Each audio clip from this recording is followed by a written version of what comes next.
My name is Terry Powers. I'm the equipment officer for San Diego Fire Department.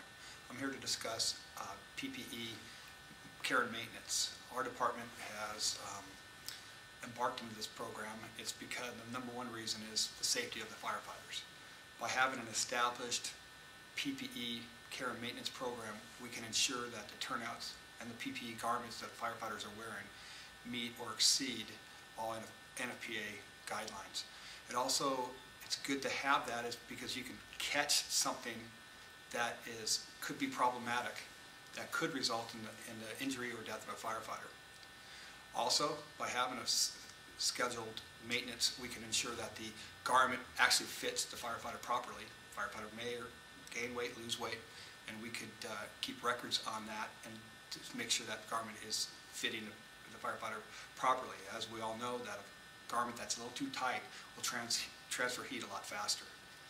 Also, record keeping. We can keep track of all the garments, when they were washed, when they were inspected, and when they need to be washed and inspected in the upcoming year.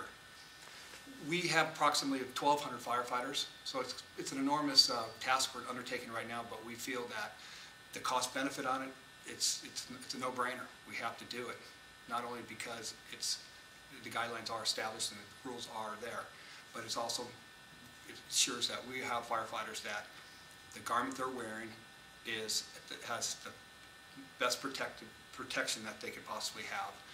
And if we can find something wrong right away and ensure that that garment doesn't go out in service and gets repaired, that's what we're looking for.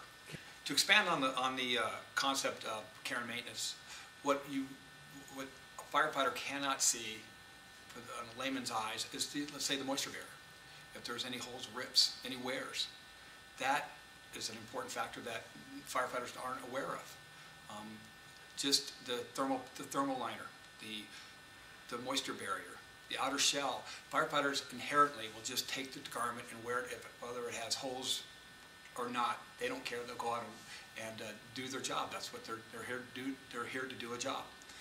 But by taking a second and taking a look at the garment, making sure that someone who is qualified to take a look at the garment who can analyze and make sure that the outer shell is fine, the moisture barrier is fine, the thermal liner is fine, the helmet's fine, the turnout boots are fine, all the wildland PPE.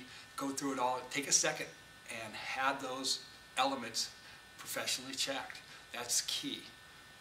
But because I've been in the department for 24 years, I know what it's like. I've put on turnouts that I shouldn't have been wearing, but you just do because it's just, you don't want to take the time to go out and have it inspected.